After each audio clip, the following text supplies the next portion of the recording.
the loud world of ambition, where words are weapons and silence is often mistaken for weakness, people forget that silence can also be the roar before the storm. It is the quiet space where a perfect plan is forged, where patience sharpens into a blade.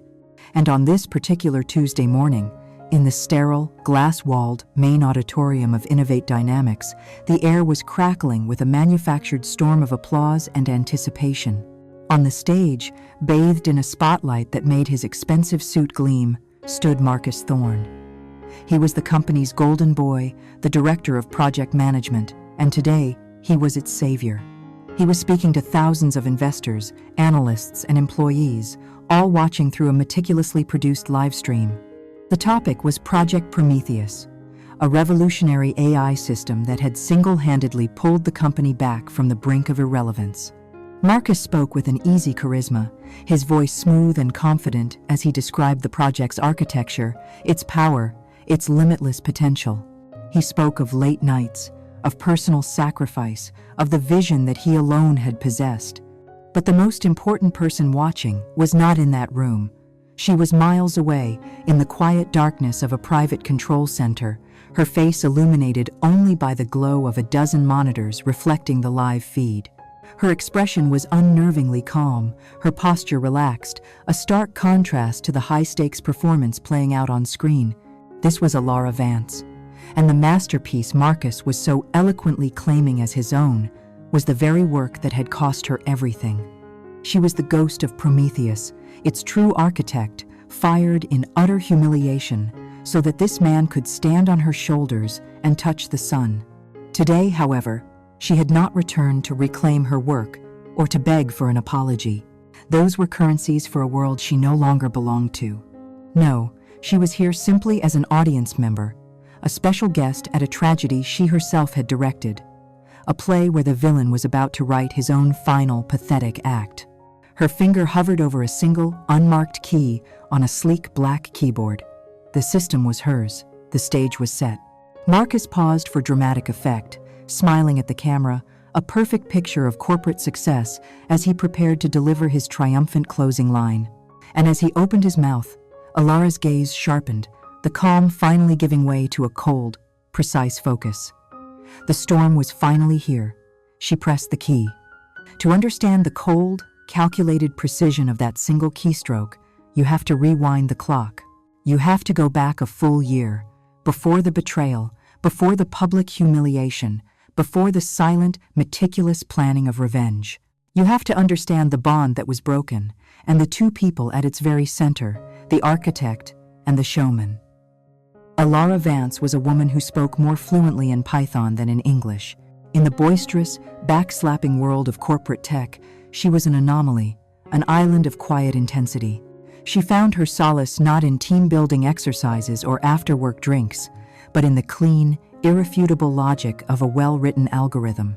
To her, a block of code was a form of poetry, a perfectly executed function, a small symphony. She came from a world of steel mills and second shifts, raised by a single mother who taught her that your value was measured not by the noise you made, but by the things you built. And Alara built worlds. Inside the servers of Innovate Dynamics, she constructed digital fortresses, elegant systems of data that flowed like water, all while sitting at a desk in a forgotten corner of the open-plan office, a pair of oversized headphones her only shield against the office chatter. She was the company's secret weapon, the one the senior developers went to when they were truly stuck, speaking in hushed tones as if consulting an oracle. She didn't mind the lack of recognition. The work itself was the reward. She believed, with a purity that the corporate world rarely allows, that good work would, eventually, speak for itself. And then there was Marcus Thorne. If Alara was the architect drawing blueprints in the quiet hours of the night, Marcus was the brilliant showman who sold tickets to the grand opening. He moved through the office like a politician on the campaign trail, with a dazzling smile, a firm handshake, and an uncanny ability to remember the names of everyone's children. His technical knowledge was a shallow lake, wide but not deep enough to hide the rocks of his ignorance, but he was a master of the corporate language. He could speak for an hour on synergy, leverage, and disruption without ever saying anything of substance. He understood that in a world of complex problems, the person who could provide a simple, confident-sounding story was often valued more than the person who could actually solve the problem. He didn't just want to climb the ladder, he wanted to install a private elevator with his name on it, and he was constantly searching for the perfect engine to power it. He found that engine in Alara.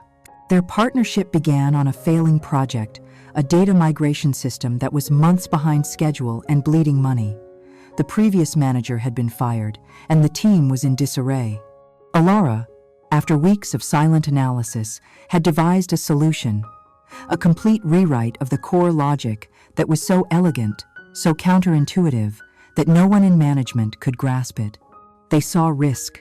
She saw the only possible path forward. She tried to explain it in meetings, but her technical explanations were met with blank stares. She was a brilliant mind, but a poor translator. Marcus, then a junior project manager, saw his opportunity. He approached her not with arrogance, but with a disarming humility. "Ilara," he said, his voice a conspiratorial whisper. "That was genius in there. They're just not smart enough to see it. Let me help you. Let me be your translator." And so it began. He spent hours at her desk, not to learn the code, but to learn her narrative. He'd bring her coffee, ask leading questions, and listen with a carefully crafted expression of fascination as she explained the intricate beauty of her design. He learned her language, not to understand her genius, but to repackage it into a dialect the executives could applaud. In the next big meeting, he stood at the front of the room and told a story. He used analogies about superhighways and smart traffic, painting a picture of efficiency and progress. He never said, "I designed this," but he used the word "we" in a way that made him the clear leader and Alara a valued, but secondary, member of his team. The project was approved, and when it was launched, flawlessly and ahead of the new schedule, Marcus received the promotion. He made sure to thank Alara publicly, calling her his rockstar coder, a title that was both a compliment and a cage, reinforcing her role as a technical worker bee, while he ascended as the visionary leader. This became their routine, their unspoken contract. It worked, or so Alara thought. She hated the spotlight, the politics, the empty praise. He thrived on it. She would spend months lost in the intricate world of system design, emerging exhausted but triumphant with a solution of breathtaking elegance. She would explain it to Marcus over lukewarm takeout in a near-empty office late at night, and he would weave it into a powerful narrative of innovation and inevitable success. He was her shield, her advocate. "I'll handle the sharks, Alara," he'd say with a charming grin. "You just keep creating magic," she believed him. In the cutthroat environment of Innovate Dynamics, she thought she had found a true partner, an ally. She shared everything with him. Her half-formed ideas, her late-night breakthroughs, her anxieties about deadlines. He wasn't just a colleague anymore. He was her friend, her work husband, the one person she trusted to see her value, even if no one else did.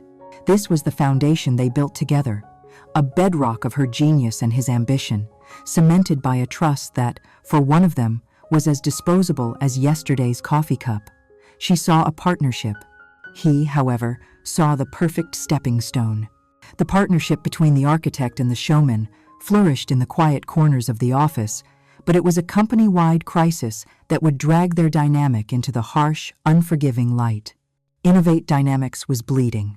It was an old titan of the tech world, a giant that had grown slow and complacent, and now, smaller, more agile startups were running circles around it, stealing its market share and its best talent. The stock was in a steady decline, a quiet, financial whisper of impending doom.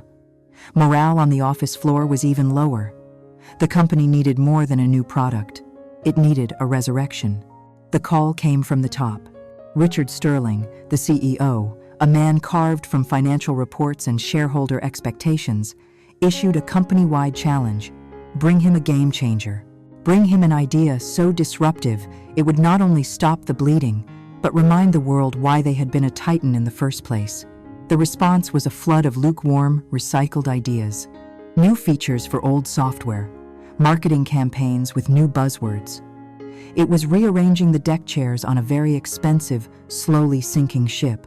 But Alara Vance had not been rearranging chairs. For the past 2 years, in her own time, on her own servers, she had been building a lifeboat. It was more than an idea. It was a nearly formed vision.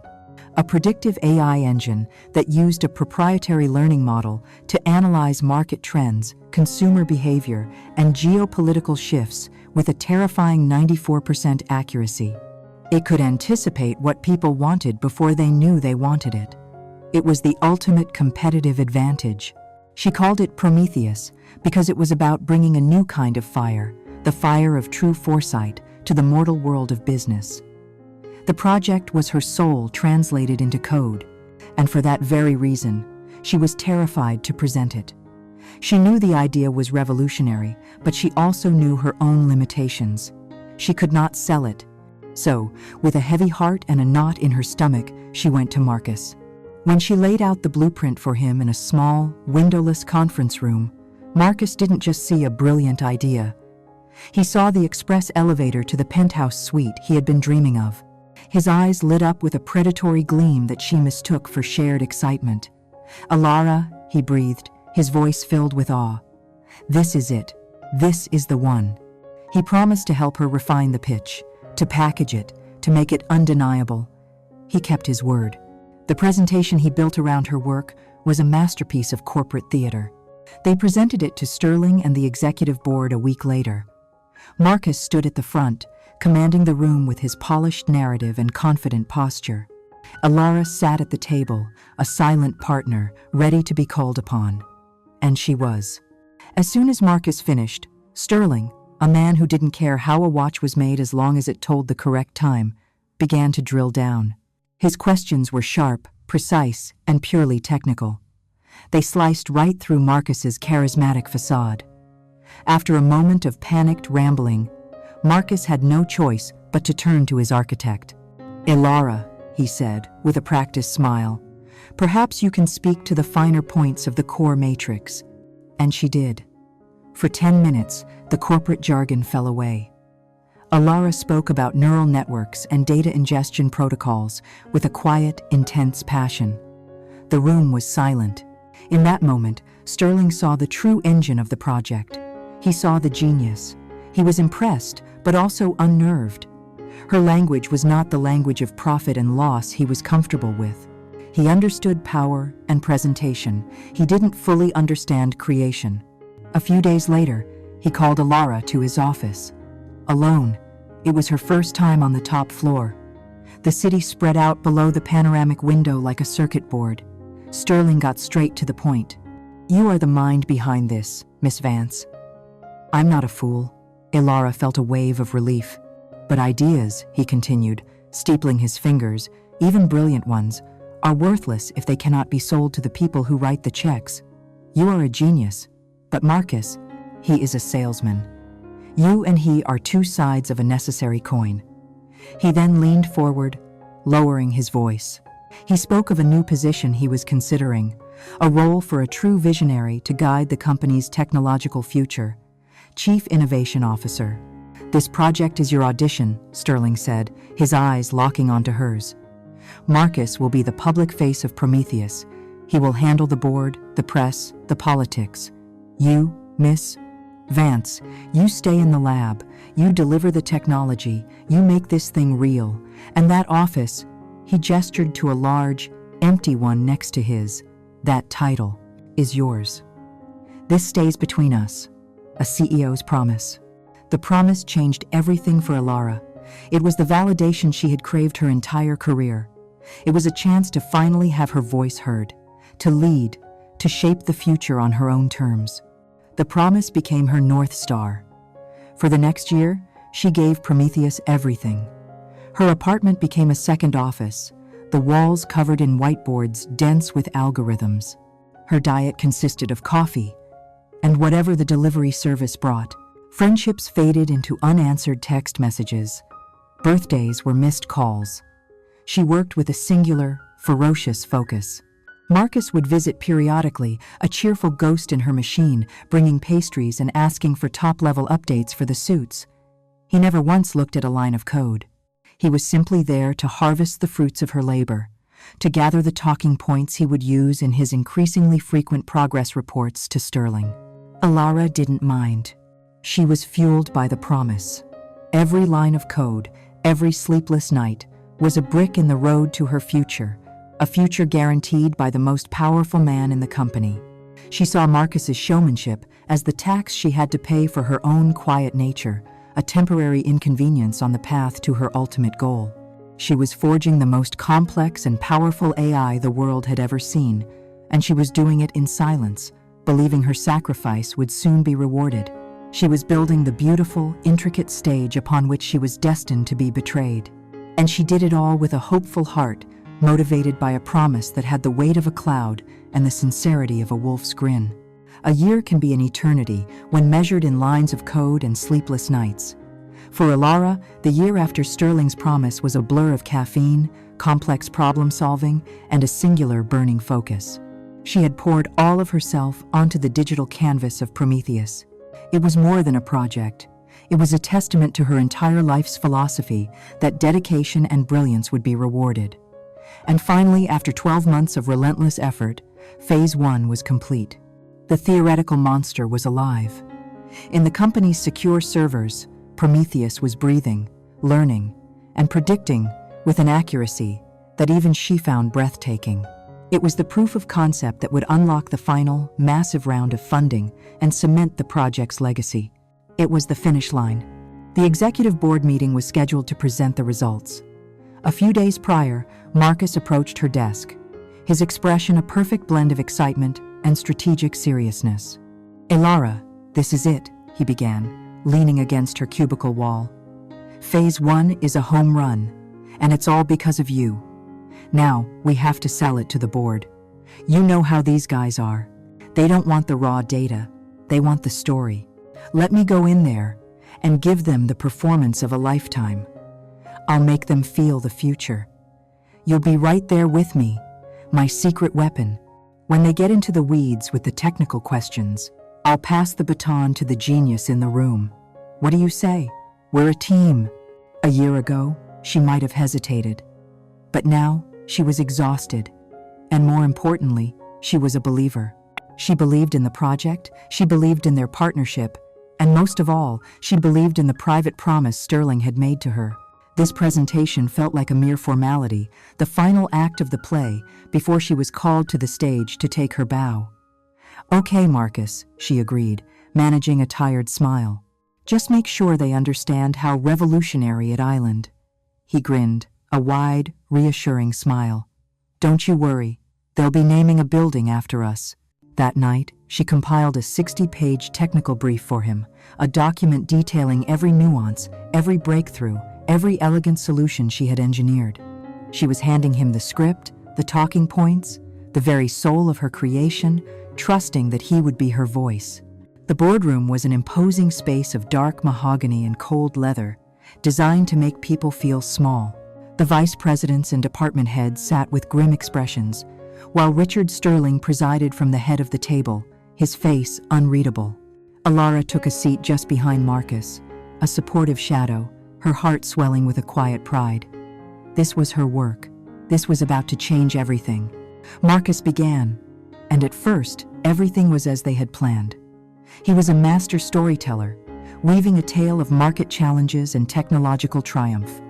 He used the word "we" liberally. We identified a gap in the market. We believed there was a better way. Alara nodded along, a silent affirmation of their shared journey. Then, about 10 minutes in, the shift began. It was subtle at first, a single slide titled, "My Vision for Prometheus." A small, sharp prick of unease entered Alara's mind. She dismissed it as a typo, a poor choice of words. But then came the words from his mouth. "When I first conceived of the predictive engine," he said, looking Sterling directly in the eye, "the challenge was monumental." Alara's breath caught in her throat. "I?" A few minutes later, he was explaining the core logic, the multi-layered neural network that had taken her 6 sleepless weeks to perfect. "The real breakthrough," Marcus announced with the air of a conquering hero, "came to me one night. I realized that if I inverted the data stream and triangulated the source nodes, I could achieve exponential learning. He was reciting her words back to her. It was the exact explanation she had given him in the office at 3 a.m. a month before, a moment of pure, unadulterated discovery. But he had surgically removed her from the memory, inserting himself as the lone protagonist. The blood drained from her face. The voices in the room began to sound distant, warped, as if she were underwater. It was a surreal, out-of-body experience, watching her life's work being stolen from her, sentence by sentence, in real time. Every word he spoke was a nail, hammering the lid shut on a coffin she hadn't even realized she was in. She looked desperately toward Sterling, her eyes pleading with him to intervene, to remember their private conversation, to honor his promise. But Sterling was not intervening. He was beaming. His face, usually a mask of stern neutrality, was alight with admiration. He saw what he wanted to see: a confident, charismatic leader who possessed both a grand vision and a deep grasp of the technical details. He saw the perfect executive. The presentation ended. The room, which had been silent with awe, erupted in a rare, enthusiastic round of applause. Sterling stood up, his heavy hand clapping Marcus on the shoulder. "Marcus," he boomed, his voice reverberating in the suddenly silent room. "This is transformative. You haven't just delivered a project, you've delivered the very future of this company." Marcus nodded, accepting the praise with a practiced humility. Then, Sterling delivered the killing blow. "I've been thinking about the future of our leadership as well. A new era requires a new kind of leader. As of this moment, I am officially creating the position of Chief Innovation Officer, and I'm promoting you to the role." The world stopped. The handshakes, the congratulations, the renewed applause, it all faded into a dull, meaningless roar in Alara's ears. The title, her title, the one whispered to her in the sanctity of the CEO's office, was now being bestowed upon her thief in a public coronation. A small, strangled sound escaped her lips as she finally found her voice. "Mr. Sterling, the project, Before she could form a coherent sentence, Marcus draped a heavy arm over her shoulder, a gesture that looked supportive to the room but felt like a shackle to her. He pulled her slightly forward and addressed the board with a magnanimous smile. "Thank you, Richard, I'm honored. But I absolutely must give credit where it's due. I couldn't have done it without my amazing team," he said, squeezing her shoulder meaningfully. "Alara here was absolutely instrumental on the coding side of things. We make a great team." The move was brilliant in its absolute cruelty. He had acknowledged her just enough to appear generous, while simultaneously cementing her role as a subordinate, a hired hand. If she protested now, she would look petty, jealous, not a team player. She was checkmated. The executives nodded, their smiles patronizing. She wasn't a visionary to them, she was just the coding side of things. She stood there, trapped in his embrace, as her dream was handed to another. The first betrayal was complete. The applause from the boardroom celebration was a distant, mocking echo by the time Alara's legs, moving on autopilot, carried her to Marcus's new office. It had been his old office too, but now the temporary nameplate had been replaced with a permanent, gleaming brass one. Marcus Thorne, Chief Innovation Officer. The shock that had frozen her in the meeting was beginning to thaw, replaced by a cold, simmering rage. She needed answers. She needed to hear him explain the anatomy of his betrayal. She found him on the phone, leaning back in his chair with his feet on the desk, laughing. He saw her standing in the doorway, a storm cloud in his new sunny office, and quickly ended the call. He stood up, his face a mask of practiced concern. "Alara, I was just about to come find you. What a day, huh? We did it." The cheerful ignorance of his words was like gasoline on the fire. "We did it?" she repeated, her voice a low, trembling wire. "No, Marcus, you did it. You took my work, you took my words, and you took the job that was promised to me." He had the audacity to look wounded. "Whoa, Alara, where is this coming from? This is a win for us, for the whole team. I was just selling our vision, like we always planned. I got us the funding, I got us the green light for everything that comes next." This is the best thing that could have happened to Prometheus. He stepped closer, his voice dropping to the conspiratorial, soothing tone he had always used with her. And the promotion? Are you being serious? You think you could handle this role? The endless meetings, the budget fights, the politics? I'm protecting you from all of that, Ilara. I'm taking the hits so you can be free to do what you do best, create. This promotion isn't for me, it's for us. I'm the face, you're the genius. I'm the shield. We're still the same team. Why are you suddenly trying to make this all about you? Why are you being so selfish? His words were a masterclass in psychological warfare. He wasn't just denying his theft, he was reframing it as an act of selfless protection. He was painting her righteous anger as a character flaw, her sense of justice as petty selfishness. Her mind reeled, trying to find purchase on a reality that was shifting beneath her feet.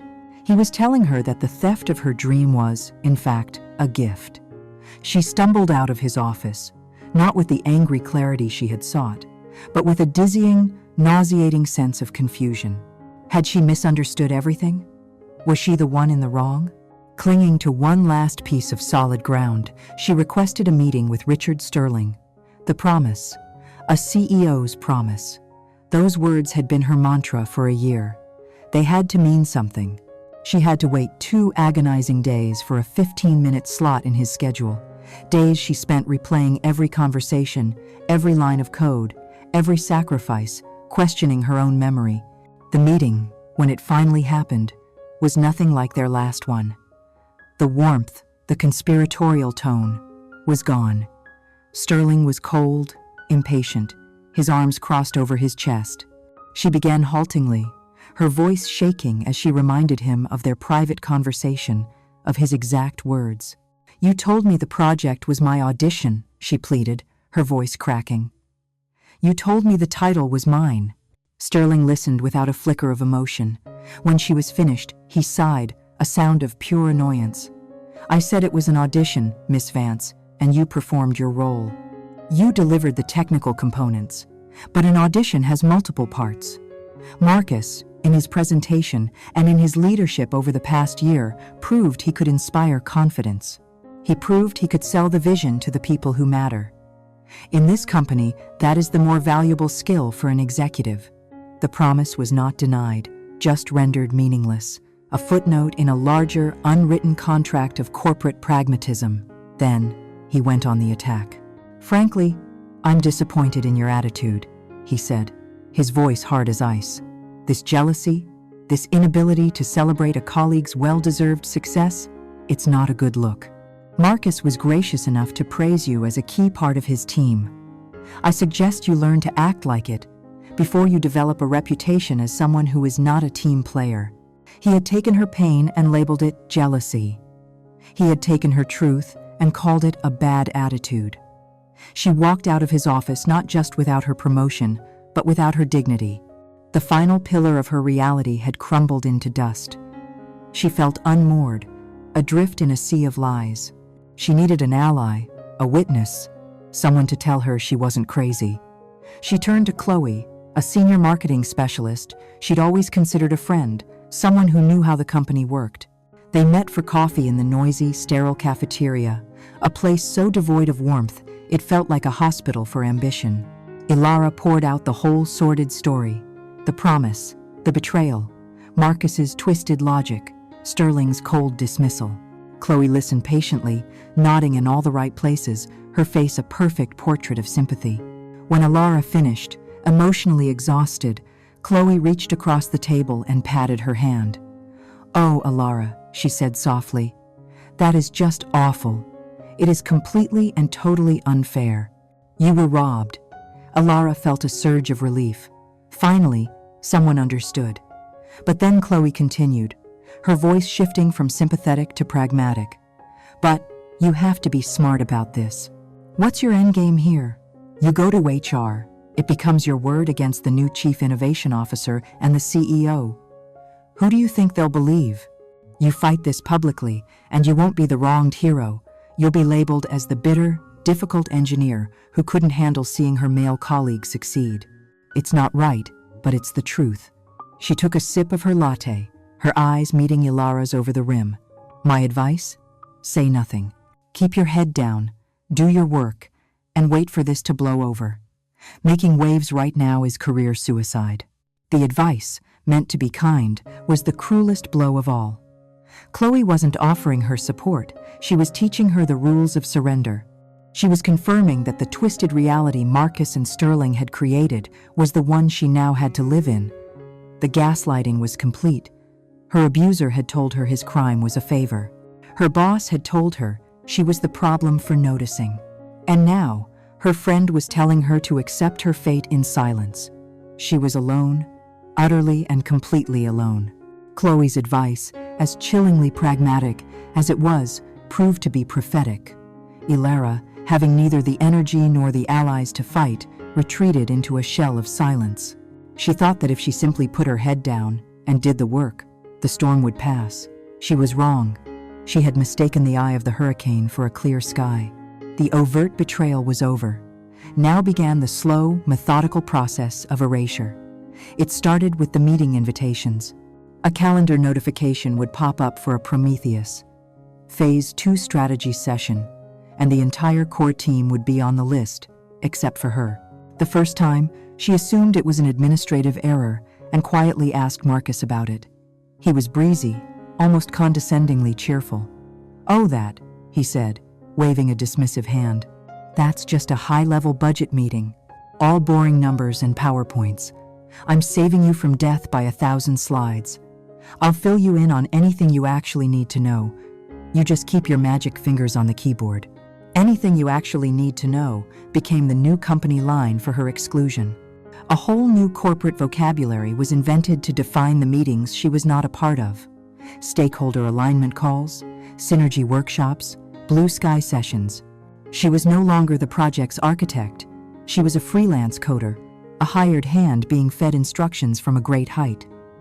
The instructions themselves were a form of torture. They would arrive in sterile, impersonal emails from Marcus. He would request changes that were illogical, inefficient, or downright dangerous to the system's long-term stability. He had absorbed her terminology, but not her understanding, and he was now making decisions that were actively corrupting the elegant integrity of her design. It was like watching a stranger repaint her masterpiece with a wide roller brush, using all the wrong colors. When she tried to push back, she was met with a wall of silence. She would compose carefully worded emails, explaining in precise, technical detail why a particular change would compromise data security or create a cascade of system failures down the line. Her reward would be a single, infuriating line in response, often sent hours or even days later. "Please implement as requested. Thanks." The thanks was the most insulting part. It was the casual dismissal of a superior to a subordinate who was being difficult. Her expertise, once the company's most valuable asset, was now an inconvenience. The team, astute observers of the corporate food chain, learned their cues from Marcus. They were not cruel people, not inherently, but they were survivors. They saw where the sun was now shining, and they understood the mortal danger of standing in a shadow. The isolation began in small ways. Conversations would halt when she approached the coffee machine, then resume in whispers as she walked away. If she sat down at a table in the lunchroom, the other occupants would suddenly remember urgent tasks and scatter within minutes. Her direct questions in the team's group chat would go unanswered, floating in the digital space for hours, until she, mortified, would find the answer herself. Chloe, her former confidant, was the most skilled practitioner of this new cruelty. She wasn't overtly hostile, she was worse. She was politely, professionally vacant. In the hallway, she would greet Ilara with a quick, tight-lipped smile that never reached her eyes, and then hurry on. The message was clear, and it was a lesson to everyone else. Ilara Vance is a non-person. Disengage. The younger developers, the ones who had once looked at her with a kind of hero worship, now avoided her gaze, their expressions a painful mixture of pity and fear. To them, she had become a cautionary tale, the ghost of projects past, a warning of what happens when you don't play the game. This relentless, silent ostracism was a slow poison. The silence of the office became a deafening roar in her head. Sleep offered no escape. She would lie awake for hours, her mind a frantic loop of replaying conversations, dissecting every word, every look, searching for an explanation where there was only the cold, hard reality of power dynamics. Anxiety became her constant companion. The chime of a new email would send a jolt of adrenaline through her heart pounding in anticipation of the next small humiliation. Her confidence, once rooted in the undeniable fact of her skill, began to crack and crumble. The gaslighting had planted the seed of doubt, and the isolation was watering it every single day. Maybe they are right. Maybe I am difficult. Maybe I'm not a team player. Maybe my work isn't as good as I thought it was. Inevitably, her work began to suffer. A complex bug that she could have once diagnosed in an hour now took a full day of staring blankly at the screen. Her code, once celebrated for its elegance and efficiency, became merely functional. She was working in a thick fog of exhaustion, anxiety, and profound self-doubt. And this, of course, created the perfect, vicious cycle. Her declining performance was noticed. It became tangible evidence for Marcus to use. In his one-on-one meetings with Sterling, he would sigh with feigned concern. "I'm worried about Alara," he'd say. "Her focus has been off lately. I think maybe the pressure of Prometheus has become too much for her." Her suffering was now being used as the very justification for the cruelty that caused it. The final turn of the screw came during a team meeting. Marcus was proudly announcing a new optimization he had conceived, a change to the data caching protocol. Alara saw it, and her blood ran cold. It wasn't an optimization, it was a time bomb. It would provide a small, temporary boost in speed, but within 6 months, it would begin to silently corrupt the data archives. It was a catastrophic error. Mustering every ounce of courage she had left, she spoke up. Her voice was quiet but steady. She calmly and professionally laid out the technical reasons why this was a disastrous idea. She didn't attack Marcus, she attacked the problem. When she was done, the room was silent. Marcus didn't try to argue on technical grounds. He knew he would lose. Instead, he smiled a patient, patronizing smile, the kind one uses with a confused child. He looked around at the rest of the team and said, "Okay, thank you for that, Alara. It seems you're having a hard time seeing the bigger strategic picture here. Let's you and I take this offline so we can keep the meeting moving forward." He had done it again. In one sentence, he had dismissed her expertise, invalidated her warning, and painted her as an obstructionist who couldn't see past her own narrow technical view. No one defended her. No one even met her eye. She had been publicly and utterly silenced. The slow poison had done its work. It had stripped her of her voice, her allies, and her confidence. She was no longer the architect of Prometheus. She was a ghost haunting her own machine, a silent witness to its impending desecration. To be publicly silenced is a strange kind of violence. It leaves no visible bruise, but the internal damage is deep and pervasive. Alara spent the weeks following that humiliating meeting in a state of quiet shock, going through the motions of her job. But while her spirit was wounded, her instincts as an architect remained sharp. The flawed code that Marcus had forced the team to implement was a splinter in her mind. It was wrong, it was inefficient, and she could not let it go. Her professional conscience, the very core of who she was, gnawed at her during the long, sleepless nights, so she began to dig. She did it secretly, late at night when the office was a ghost town of sleeping monitors and silent chairs. This was her element, the quiet darkness where the only sound was the clicking of her own keyboard. She wasn't looking for revenge, not yet. She was driven by a grim sense of duty, a deep, protective love for the intricate system she had brought into the world. It was like a doctor, dismissed from a hospital, who couldn't stop worrying about a patient she knew had been critically misdiagnosed. She logged in through a secure side channel she had built for diagnostics years ago, a digital secret passage that no one else knew existed. She began by examining the data corruption she had predicted. It was there, just as she knew it would be, a slow, cancerous growth in the heart of the archives. But as she followed the trail of bad code, she found something else, something far, far worse. It was a line of code that seemed innocuous, a simple data handling script, but it connected to a diagnostic port that was left permanently open, and that port bypassed 3 of the main security firewalls. Her blood ran cold. It was a digital breadcrumb trail leading into the darkest part of the forest. She followed it, her fingers flying across the keyboard, her mind racing. It was a back door, a gaping, catastrophic security vulnerability. The so-called optimization Marcus had implemented wasn't just incompetent, it was a formal invitation for any moderately skilled hacker to walk into their system and take whatever they wanted. Client data, proprietary algorithms, employee records, financial projections, everything. Prometheus, the company's savior, was a hollow Trojan horse, waiting to be breached. It wasn't a ticking time bomb. The bomb was already planted, the timer silently counting down to 0. A wave of nausea washed over her. For a fleeting moment, a dark, venomous thought surfaced. Let it burn. Let them fail. It's what they deserve. The thought was tempting. It was the siren song of vengeance. But then she thought of the thousands of other employees, of the clients who had trusted Innovate Dynamics with their data, of the very principles of her craft. She couldn't do it. She was a builder, not a destroyer.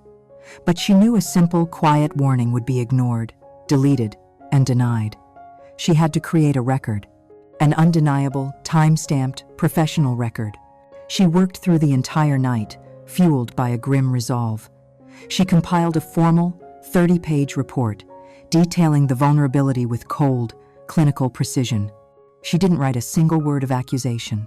She simply stated the facts, the exact lines of compromised code, a step-by-step replication of how an outside agent could exploit the flaw, and a multi-billion-dollar projection of the financial, legal, and reputational fallout.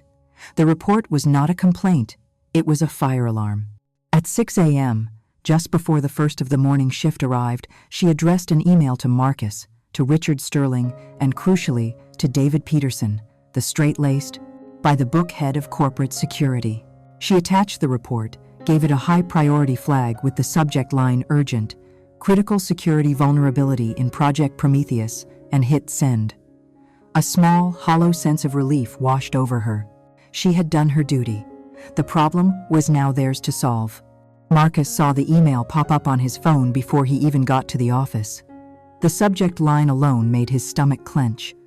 He read the report in his car, in the parking garage, the color draining from his face. This was it. This was the mistake that would cost him everything. His kingdom, his title, his career, all of it was threatened by this one email. Panic gave way to a cold, predatory cunning. He didn't see a crisis to be solved. He saw an enemy to be neutralized. Alara's warning was not a life raft. It was a smoking gun pointed directly at his head. He raced up to Sterling's office, his face a mask of controlled fury. He didn't present the email as a problem. He presented it as an attack. "She's trying to sabotage us, Richard," he said, his voice laced with manufactured urgency. "Look at this. She's bitter. She's been sidelined, and now suddenly she finds a flaw that's so perfectly hidden it's invisible to my entire team, yet so catastrophic it could sink the company? It's too perfect. She planted it." Sterling, a man whose primary instinct was always to mitigate liability, saw the logic immediately.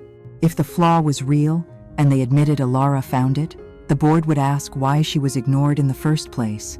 They would ask who approved the bad code. The trail would lead directly to Marcus, and by extension, to Sterling for promoting him. Alara was the perfect scapegoat. The narrative was simple, clean, and most importantly, it absolved them of all responsibility. In the silent, luxurious office, a conspiracy was born. That night, Marcus put their plan into action. As Chief Innovation Officer, he had been granted the highest level of administrative access to the company's servers. It was a godlike power in the digital world, and he was about to use it to commit a mortal sin. He sat alone in his office, the only light coming from his monitor, and began to rewrite history. He accessed the server's audit logs, the immutable, time-stamped records of all activity, or rather, what were supposed to be immutable records. With his credentials, he could change anything. He carefully, meticulously, began to fabricate a series of log entries. He made it appear as if Alara's old user account had been remotely accessing the Prometheus source code at 2:15 a.m., at 3:42 a.m., night after night, for the past 2 weeks. He faked entries showing her specific account interacting with the exact files where the vulnerability was located. He was painting a digital portrait of a saboteur. When he was done, he took a series of screenshots, compiling his fabricated evidence.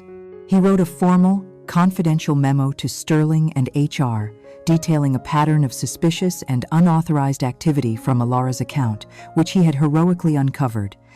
Her report, he explained, was not a warning. It was a failed attempt to find her own sabotage so she could either be a hero or blackmail the company. The trap was now set, baited with her own integrity.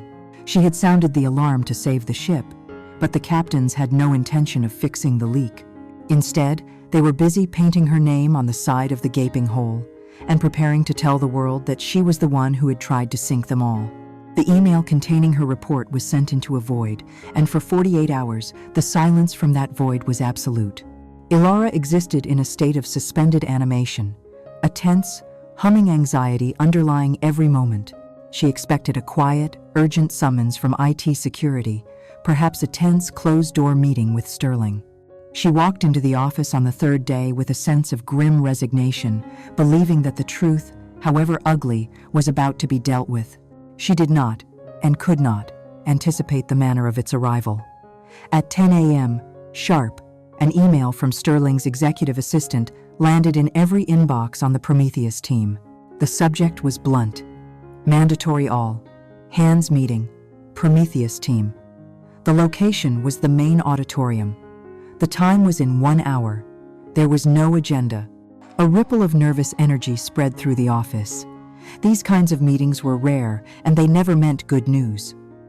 Alara, however, felt a strange flicker of vindication. This is it, she thought. They have to address the security flaw now. She believed, with a tragic naivety, that her warning had finally forced their hand. She walked to the auditorium, with her head held high, ready to provide the technical details, to help fix the problem she had found, to finally be heard. The room was already full when she arrived, the atmosphere thick with a tense, confused murmur. At the front of the room, Richard Sterling stood beside Marcus Thorne. Marcus wasn't smiling his usual charismatic smile. His face was a carefully composed mask of somber gravity. Sterling looked like a man about to pass a death sentence. He began without preamble, his voice devoid of any warmth. I've called you all here today to talk about something that is the very bedrock of this company. Trust, loyalty, and what happens when that trust is broken in the most profound way imaginable. The team exchanged nervous glances. Sterling's cold eyes scanned the room, and then they locked onto Alara. It has come to my attention, he said, his voice dropping, that one of our own has actively worked to undermine this project, this team, and this company. Alara Vance. A collective, audible gasp sucked the air from the room. Every head swiveled to stare at her. She felt the heat of 100 pairs of eyes on her skin, a sudden, suffocating spotlight. Before she could even process his words, the large screen behind him flickered to life. On it, in stark black and white, were the screenshots of the server logs Marcus had so carefully fabricated, her user ID, the impossible timestamps. 2:15 a.m., 3:40, 2 a.m. Sterling's voice was the cold, dispassionate narration to her character assassination. We have uncovered a pattern of repeated, unauthorized, after-hours remote access to the Prometheus source code, originating from Miss Vance's credentials. These illegal incursions coincide perfectly with the deliberate insertion of a catastrophic security flaw into the system's core. Her mind fractured. It was a lie, a complete, utter fabrication, but the evidence was on the screen for everyone to see, looking cold, hard, and real. The screen changed again, now showing a copy of her own meticulously written report. And then, Sterling continued, his voice dripping with contempt. In a stunning act of cynical arrogance, Ms. Vance herself reported the very flaw she created. The motive, we can only assume, was to either sabotage the project out of spite or to be lauded as a hero for saving us from a fire she herself started. "No," she whispered, the word lost in the vast, silent room. She found her voice, a little stronger this time. "Number, that's not true. Those logs, they have to be fake. I wrote that report to warn you." Sterling cut her off, his voice like a whip. "Miss Vance, we are not here to listen to your desperate, self-serving lies. The evidence is digital, it is time-stamped, and it is irrefutable. Your actions constitute gross misconduct, a profound violation of professional ethics, and the willful sabotage of company property." He paused, letting the weight of his words settle like a shroud over the room. "As of this moment, your employment with Innovate Dynamics is terminated, effective immediately." The silence that followed was absolute, a crushing, physical weight. It was broken only by Alara's own ragged, disbelieving breaths. She looked desperately around the room, at the faces of her colleagues, the people she had worked alongside for years. She saw shock on some faces, but on others, she saw a flicker of something worse, a cruel, quiet understanding. They had seen her isolated, they had heard the whispers, and now this public execution simply confirmed the narrative they had already been sold. She looked at Chloe, her friend, who was staring intently at a blank page in her notebook, refusing to meet her gaze. No one spoke, no one defended her. Their silence was her conviction. As if on cue, 2 uniformed security guards entered from a side door and walked briskly towards her. One of them spoke, his voice low but firm. "Ma'am, you need to come with us now." The public shaming was not yet over. She was informed that she would not be permitted to return to her desk. By the door, an HR representative she had never seen before stood waiting, holding a sad, brown cardboard box. Inside, piled haphazardly, were the contents of her desk. Her favorite coffee mug, a small, wilting succulent, a framed photo of her late mother. The insignificant, pathetic artifacts of a life that had just been erased. The walk from the auditorium to the main lobby was the longest of her life. The entire open-plan office fell silent as she passed, a wave of quiet spreading before her. Everyone stopped typing. Everyone turned to watch. It was a spectacle. She was a traitor, a criminal being paraded through the town square. She passed the desk of the junior developer she had spent hours mentoring, who now stared at his shoes. She passed Chloe's desk. She passed the break room. Every face was a judgment. Every silent stare was another nail in her coffin. From the glass-walled cage of his new office, Marcus watched her go. He did not look triumphant. He looked heartbroken. A perfect performance of a leader burdened by the sad but necessary duty of purging a traitor. At the front security desk, the final indignity. The guard took her company ID badge, the plastic card that had been her key to this world, and with a pair of heavy-duty scissors, he cut it in half. The sharp, final snip of the plastic echoed in the silent lobby. It was the sound of a guillotine. A moment later, she was standing on the sidewalk, clutching her box, the automatic glass doors of the Innovate Dynamics tower sliding shut behind her. The sun was bright, the city was loud, but her world had gone completely dark and silent. She had lost her job, her reputation, her life's work, and her name. This wasn't the bottom. It was a chasm so deep, it felt as though she would never stop falling. A public execution is followed by a quiet burial. For Alara, her apartment became her tomb. In the weeks that followed her termination, she sealed herself off from the world, the drawn blinds a physical manifestation of the darkness that had consumed her mind. The phone went unanswered, its insistent ringing a torment, until the voicemail was full. Emails from her few remaining friends and concerned relatives piled up, unread, in an inbox she no longer had the strength to open. Sleep was a battlefield of recurring nightmares, where she was endlessly walking that final, shameful path out of the office, haunted by the silent, staring faces of her colleagues, by the cold finality in Sterling's voice, by the sharp snip of the scissors cutting through her identity. Shame was a physical weight, pressing down on her chest, making it hard to breathe. And then came the brutal, mundane realities. She tried to find another job, but the tech world was a small, gossipy village. The official reason for her departure was never stated, but the unofficial narrative, the story of the brilliant but unstable engineer who tried to sabotage her own project, had spread like a virus. The rejection emails, when they came at all, were cold and impersonal. Her savings, once a healthy cushion, began to evaporate with terrifying speed. A first, then a second, and finally a final, red-lettered eviction notice appeared on her door. Staring at that piece of paper, the threat of homelessness, a concrete reality, she finally understood that she had hit the bottom. The world she had built with her mind was about to be taken from her by the simple, brutal math of rent and utilities. It was on a Tuesday afternoon, as she sat on her floor contemplating the mechanics of selling her laptop, her last real possession, that the phone rang. It was an unknown number, a San Francisco area code. Her first instinct, as always, was to ignore it. But something, perhaps a flicker of a long-forgotten survival instinct, made her pick it up. The voice on the other end was formal, crisp, and sounded impossibly distant from her reality of dusty floors and despair.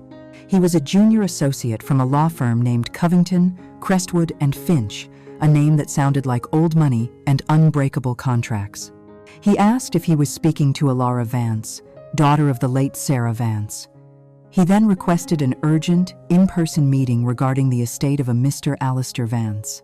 "I think you have the wrong person," Alara said, her voice hoarse from disuse. "My father is alive. His name isn't Alistair." The lawyer's voice remained patient. "Not your father, Miss Vance. Your maternal grandfather." This confused her even more. Her mother, who had passed away years ago, had always told her that her own father had died in a car crash before Alara was born. He was a ghost, a name she never even knew. The lawyer was insistent. The meeting was of the utmost importance. He offered to courier a first-class plane ticket to her, to arrange a car, to put her up in a suite at the Fairmont. The sheer absurdity of the offer, juxtaposed with the eviction notice on her coffee table, was so jarring that she agreed, propelled by a bewildered, apathetic curiosity. 2 days later, she walked into a law office that felt like a different universe. It was a place of hushed tones, polished walnut, and sweeping views of the San Francisco Bay. She felt like a ghost haunting a palace. She was led into a vast boardroom where 3 immaculately dressed lawyers waited for her. The senior partner, a man named Mr. Covington, gently explained. The story her mother had told her was not the truth. Her grandfather, Alistair Vance, had not died in a car crash. He had been a brilliant, difficult, and intensely private man who, after a bitter falling out with his only daughter, had chosen to erase himself from her life. But he had never stopped watching over his family from a great, silent distance. He was Mr. Covington explained, one of the quiet, foundational legends of Silicon Valley. An early, anonymous investor in the companies that had shaped the modern world. A tech visionary who despised the spotlight, preferring to operate from the shadows. He had passed away peacefully a month ago.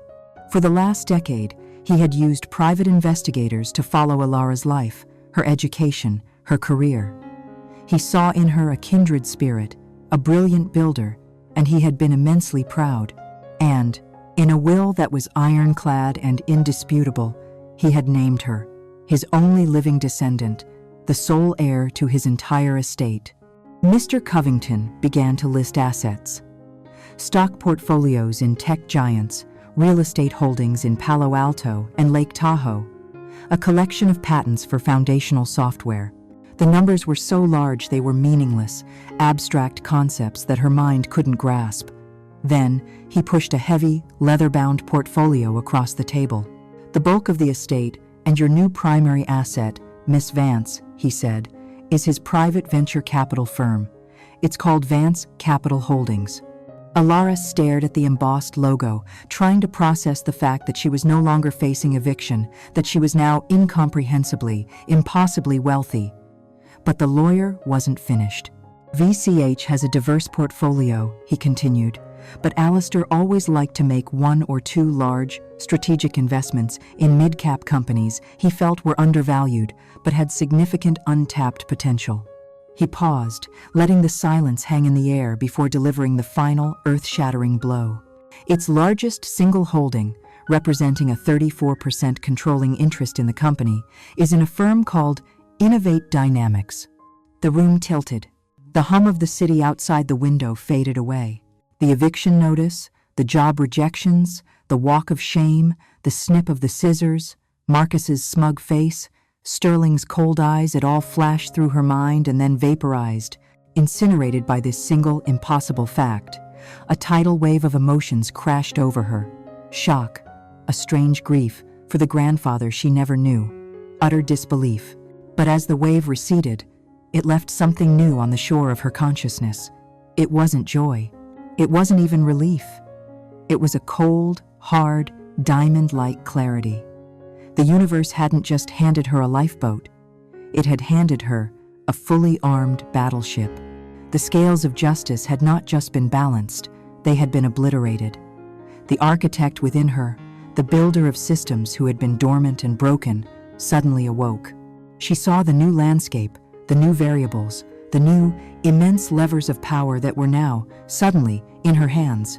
A new project, far more complex and intricate than Prometheus, began to form in her mind. It was not a project of creation. It was a project of meticulous, systematic, and righteous deconstruction. She looked up at the lawyers, and for the first time in months, her eyes were clear and sharp. The bewildered victim was gone. In her place sat someone else, someone they had not met before. Her voice, when she finally spoke, was quiet, steady, and chilled the air in the room. "Tell me, Mr. Covington," she said, "as the representative for the largest shareholder, what level of oversight do I have in their day-to-day operations?" The game had just changed. Power, when it arrives so suddenly, can either corrupt or clarify. For Alara, sitting in that opulent San Francisco boardroom, it was like a camera lens snapping into perfect, crystalline focus. The grief, the shame, the helplessness that had clouded her world for months was burned away by the incandescent arrival of agency. She finally understood that her greatest asset wasn't the unimaginable wealth, but something far more valuable, the fact that her enemies had no idea she was even on the board. Alara Vance, the disgraced coder, was dead and buried.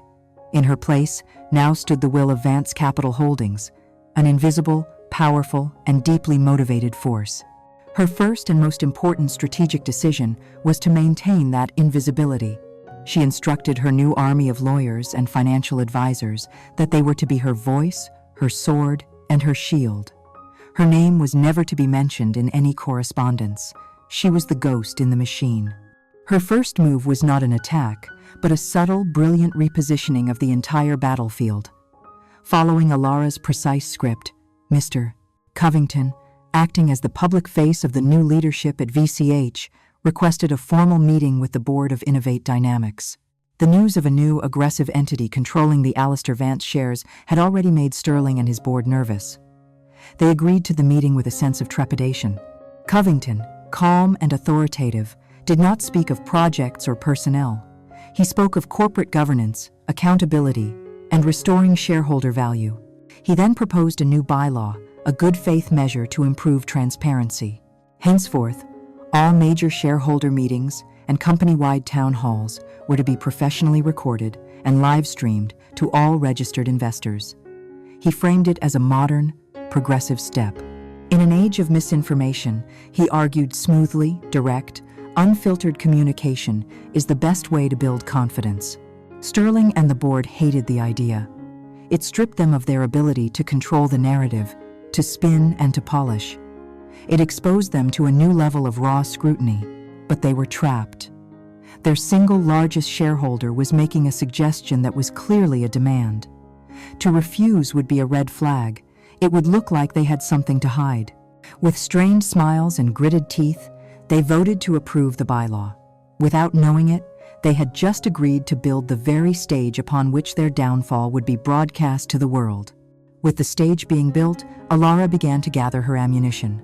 She hired the country's most discreet and effective digital forensics firm, acting under a court order, legally obtained by VCH, to perform a shareholder audit of digital assets.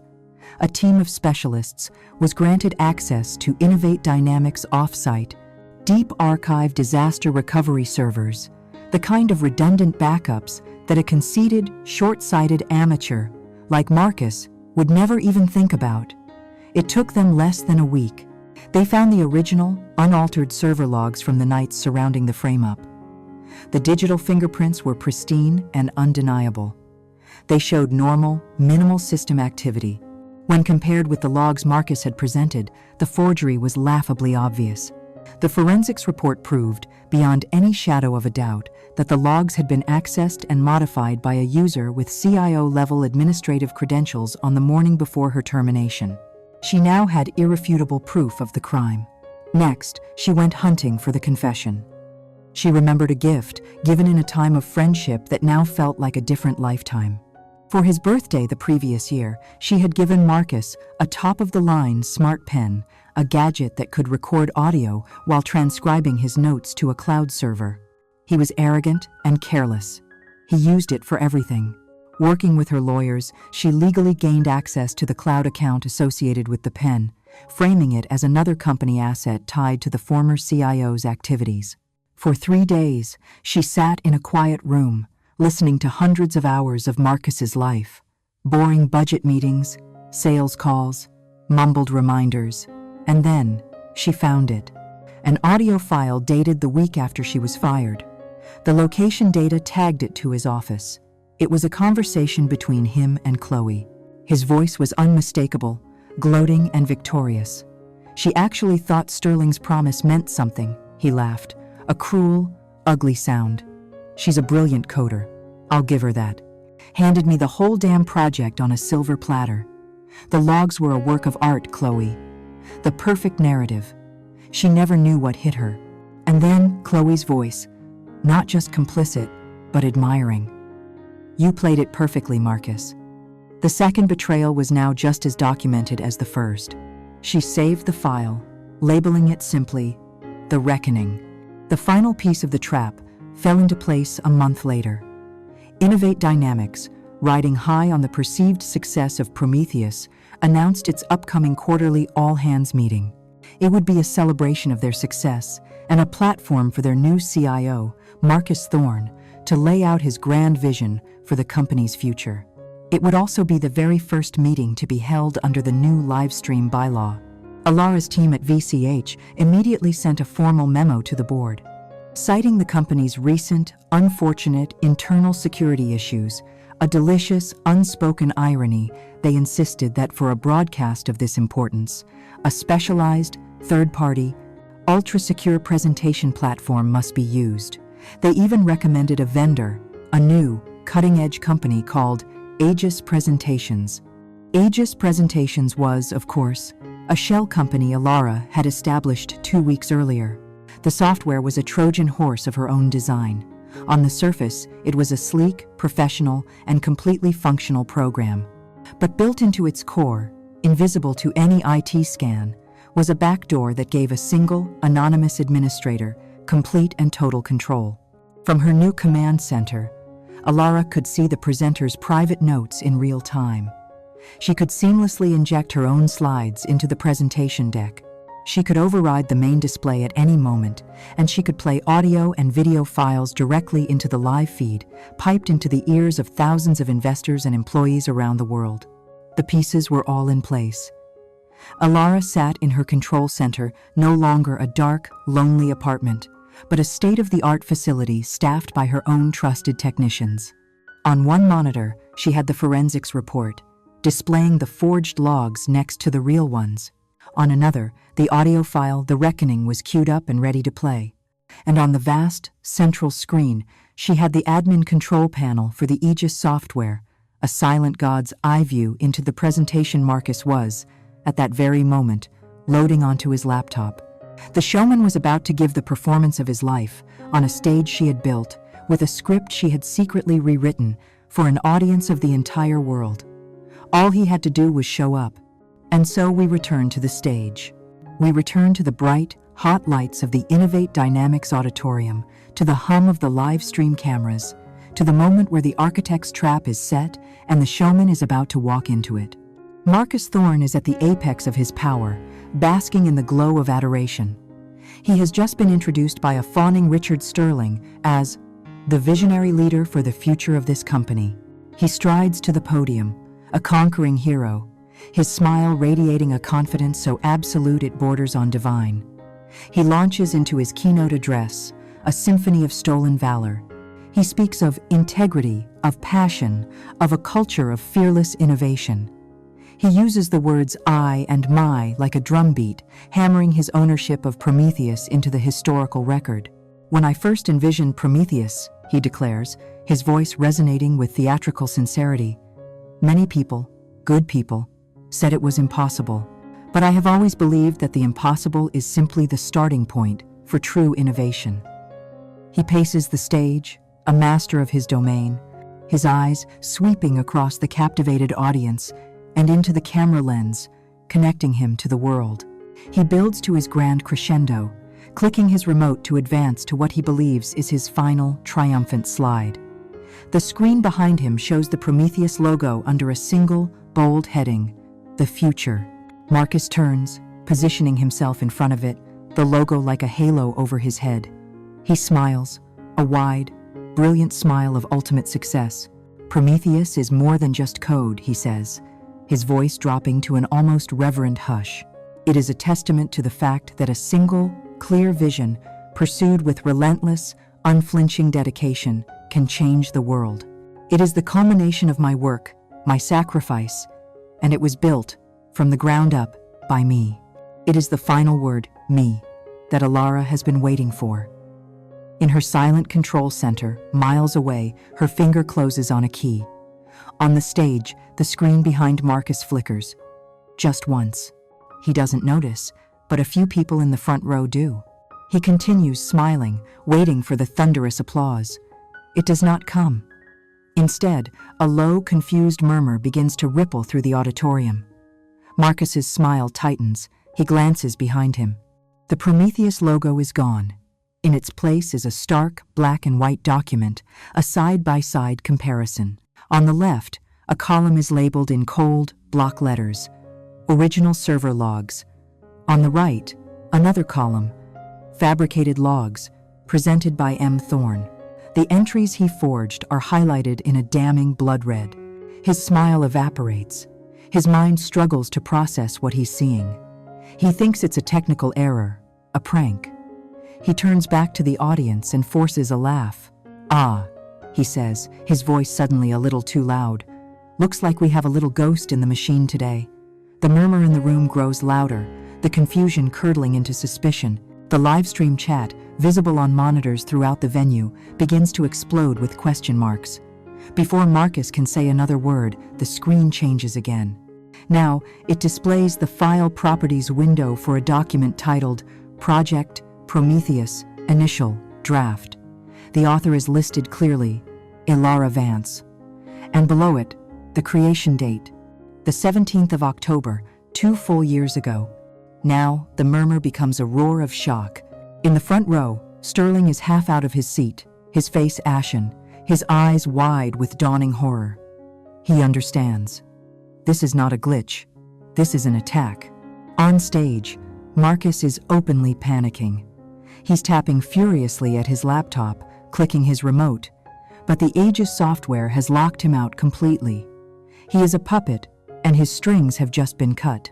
There seems to be a major technical issue here, he stammers, his smooth baritone cracking, a tremor of pure animal fear entering his voice. Alara lets him hang there, twisting in the wind of his own lies, for 5 long seconds. Then, from her silent throne, she delivers the coup de grace. She hits play. A faint click echoes through the auditorium's speaker system, and then a voice fills the room. It is Marcus Thorne's voice. Not his polished stage voice, but his private, smug, gloating voice. It is crystal clear, perfectly recorded, and utterly inescapable. She actually thought Sterling's promise meant something. The auditorium goes dead silent. 1,000 people hold their breath as one. In the third row, Chloe's face turns the color of chalk. Handed me the whole damn project on a silver platter. Marcus stands frozen on the stage, a statue of pure terror, forced to listen to the ghost of his own treasonous words. The logs were a work of art, Chloe, the perfect narrative. She never knew what hit her. The audio file ends. The silence that follows is the loudest sound imaginable. It is the sound of a man's career, his reputation, his entire fabricated reality, being reduced to ash and vapor in the space of 15 seconds. The silence breaks, the room erupts into chaos, shouts, angry questions, accusations. The live stream chat is a waterfall of incandescent rage from investors, analysts, and employees. Fraud. Liar. Get him off the stage. Marcus, a cornered animal, grabs the microphone. That's taken out of context. It's a deepfake. This is a hack, a corporate espionage attack. But his denials are weak, pathetic, drowned out by the memory of his own voice, a sound that has now been permanently seared into the minds of everyone watching. As security begins to move towards the stage and Sterling stands paralyzed, a mask of pure horror on his face, Alara makes her final move. She cuts the chaotic camera feed from the stage.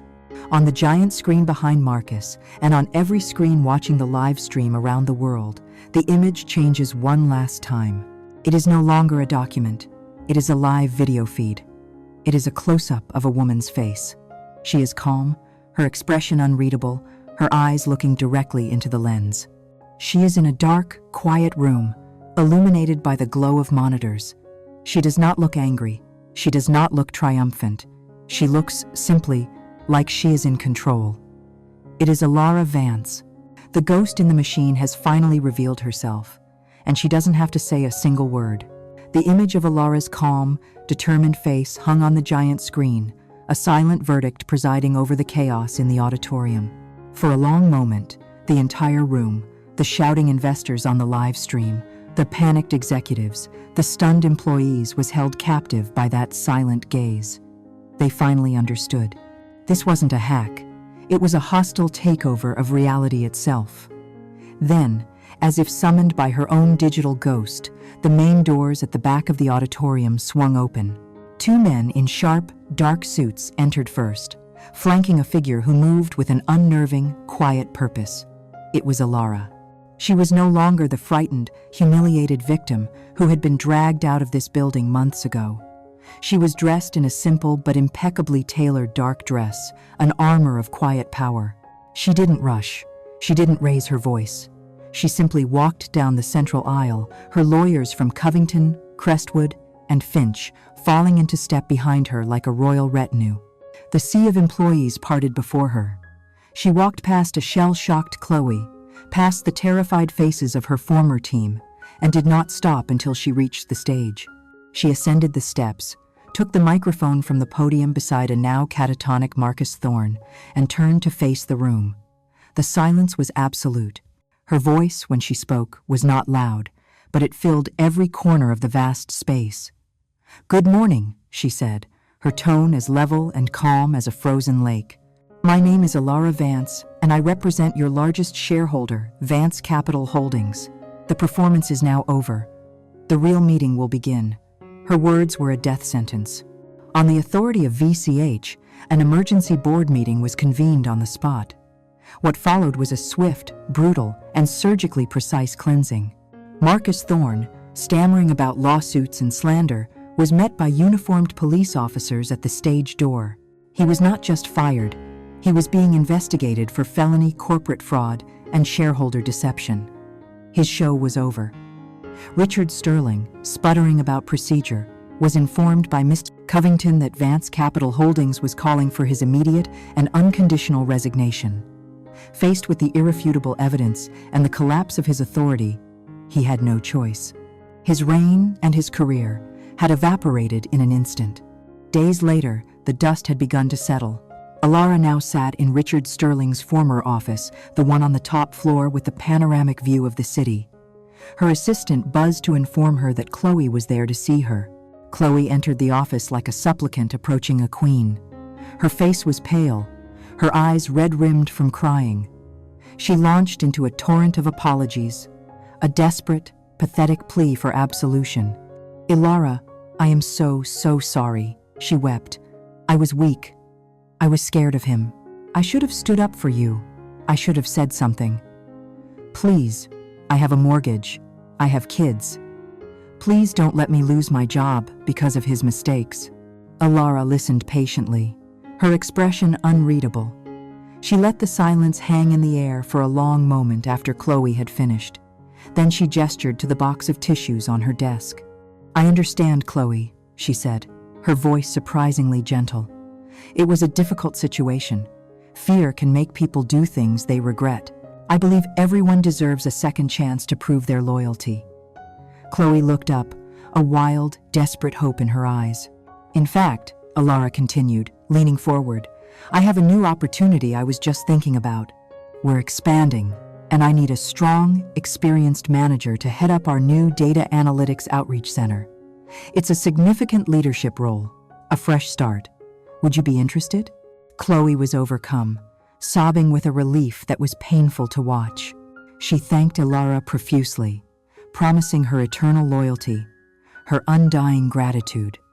A week later, the official offer and relocation package arrived on her desk. The promotion was real. The salary was generous. The title was impressive: Director, Northern Data Analytics Outreach Center.